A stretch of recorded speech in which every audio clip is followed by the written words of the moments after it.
कधीच नाही चुकणार तुमचे फेवरेट टीव्ही शोज झी5 सोबत, तेही एकदम फ्री। तुम्हाला एवढी आठवण येते सुनबाईंची तर त्यांना घरला घेऊन या की परत.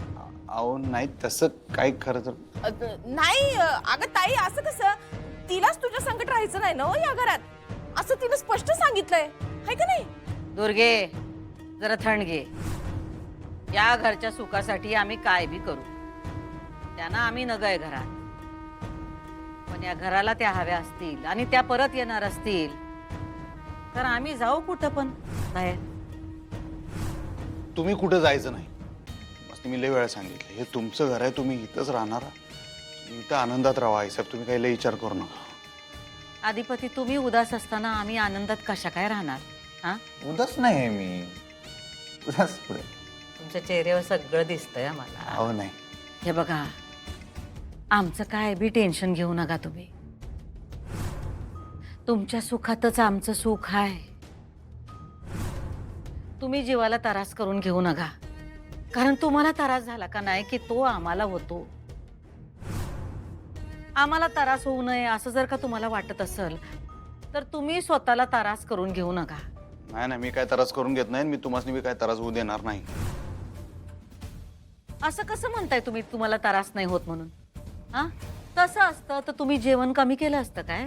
हा, एवढा व्यायाम करणारा रांगडा गडी हल्ली कुठं उठून व्यायाम करतोय? कारण रात्री विचार करून करून तुम्ही उशिरा झोपता, मग सकाळी डोळे उघडत नाहीत. व्यायाम कसा होणार हो? आज तर तुम्ही आरतीला भी नव्हता. आम्ही जाणतोय तुमचं मन अधिपती, त्रास होतोय तुम्हाला, पण आमच्यासाठी तुम्ही ते दाखवत नाही. असं काय नाही. नाही कसं? तुमच्यापेक्षा जास्त आम्ही तुम्हाला ओळखतो अधिपती. सोनबाई घरात नाही तर तुमचं कशातच लक्ष नाही. ऐका तुम्ही आमचं, तुम्ही त्यासनी घरला परत घेऊन या. मी नाही जाणार. तेव्हा त्यासनी यायचं असेल तेव्हा येऊ दे की त्यांना. असं बोलू नका अधिपती. लग्नाची बायको आहे ती तुमची, या घरची लक्ष्मी आहे. त्यांनी असं रागावून माहेरी जाणं बरोबर नाही. त्या कोणता बी वाद न होता माहेराला गेल्या असत्या तर आम्ही अगदी त्यांना तिथं राहू दिलं असतं, अगदी वर्ष 2 वर्ष राहू दिलं असतं. पण आता त्या घरातनं भांडून बाहेर पडल्यात. त्यांच्या मनात किलबिश आहे आणि अशा मनस्थितीत त्यांनी माहेराला राहणं बरोबर नाही. घरच्या लक्ष्मीने घरचा उंबरा ओलांडायचा असतो, तो घरात येण्यासाठी, घराबाहेर जाण्यासाठी नाही. अधिपती, जावा, जा आणि त्यासनी घरला परत घेऊन या. पण आईसाहेब त्या हे बघा, तुम्हाला जाणं जड जात असेल का नाही तर आम्ही जातो. परत एकदा त्यांना इनवण्या करतो, हातपाय पडतो. देवीला साकडं घालतात का नाही तसं साकडं घालतो. तुम्हाला माहिती आहे अधिपती, आम्ही देवी समोर फक्त साकडं घालतो, बाकी कुणा समोर भी नाही. पण तुमच्यासाठी सुनबाई घरला परत याव्या म्हणून भीक मागतो, पदर पसरतो आम्ही त्यांच्या पुढं. तुम्ही कशाला त्यांच्यासमोर पदर पसरायचं? ना तुम्ही जाणार ना मी जाणार. त्या स्वतःच्या मर्जीने गेल्यात ना हो घरातनं बाहेर, मग स्वतःच्या मर्जीने त्यांनी परत यावं. आणि नाही आल्या तर काय फरक पडत नाही.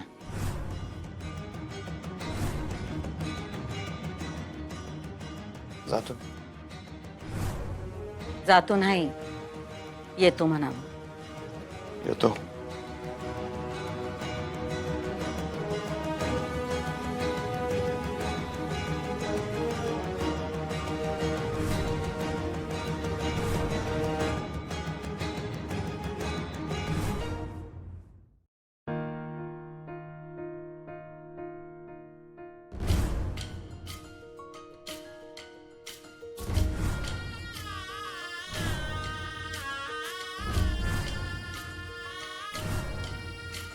अक्षरा मॅडम, अक्षरा मॅडम, मिताली, तू कधी आलीस?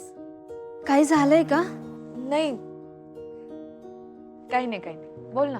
नाही, तुम्ही विचार करत बसला होता ना म्हणून विचारलं. काही नाही झालं. बोल, काय झालं?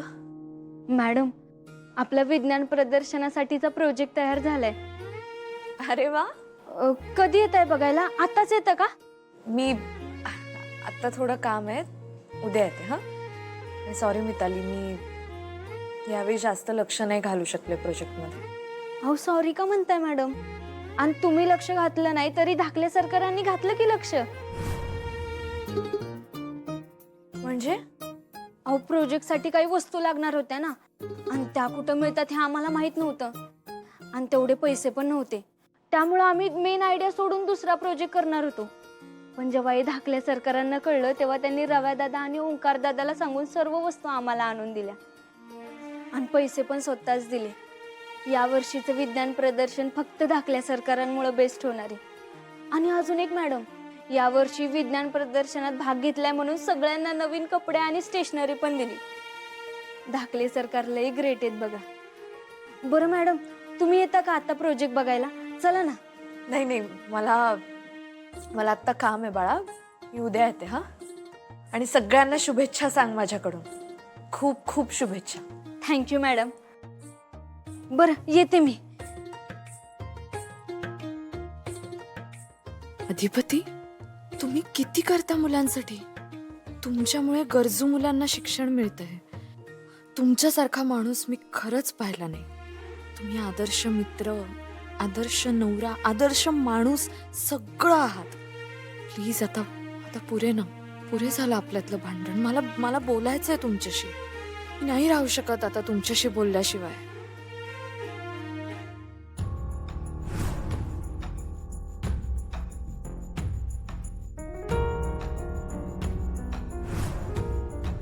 अजूनही बिझी.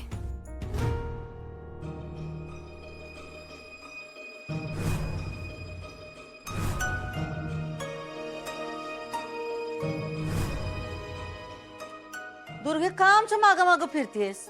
बस एका ठिकाणी गपचूप. तेच विचारायचंय ताई, काय एवढं मागं लागायची गरज आहे? म्हणजे तेच ताई, त्या मास्तरनीच्या मागं लागायची काय गरज आहे एवढी? तू अधिपतीसने असं का म्हटलीस ताई? का तू काय बी करशील पण त्या मास्तरनीच्या हातापाया पडून तिला घरला परत आणशील? ताई तुला तर ती नग आहे. मग दुर्गे, तुझं का नाही ह्योच प्रॉब्लेम आहे. काय? तुला डोसकं नाही, कवटी आहे कवटी. आणि जेव्हा देव त्या कवटीमध्ये अक्कल वाटत होता तेव्हा तू गेली असशील नसत्याचा आड्या करायला. हा, देवानं पण तुझ्या मोर हात टेकले असणार. ताई असं का म्हणतेस ग ताई तू? अगं मी तर तुझ्या तालमीत शिकली ना. ए, आमची बदनामी करू नकास. नाही ताई, असं नाही ग. अगं मी तुझं नाव माझ्या मनावर कोरलंय ताई. ताई तुझ्या नावाला जरा बी धक्का लागणार नाही असं करते ग म्या. ताई तू जर का मला म्हणलीस का नाही का दुर्गे जा पटशिरी जीव दे, तू सांग ताई. आत्ता जर मला जीव द्यायचा असेल तर तू सांग, मी आत्ता जाऊ मी जीव देते. नाटक बंद कर आणि जीव देण्यापेक्षा जरा डोसक्याचा वापर कर की. ताई हे बघ, यापुढे मी माझ्या डोसक्याचा वापर करते. पण तू एक डाव मला सांग की, का तू अधिपतीसने असं का म्हणलीस? का त्या मास्तरनीच्या तू हातापाया पडणार आणि तिला परत घरला घेऊन येणार? तुला हवी का ग ताई ती? आम्हाला त्या नगच आहेत या घरात, पण हे अधिपतींना कळता कामा नाही. त्यांना असंच वाटलं पाहिजे, पण त्या काय या घरला परत येत नाहीत. हा, असं हाय वय. अधिपतींना असंच वाटलं पाहिजे की त्या त्यांचं म्हणणं खरं करतात. आणि आम्ही किती म्हटलं तरी आम्ही काही त्यांना आणायला घरी जाणार नाही. खायचे दात वेगळे आणि दाखवायचे दात वेगळे असतात दुर्गे. झी 5 ॲप डाउनलोड करा आणि पहा सर्व एपिसोड्स एकदम फ्री.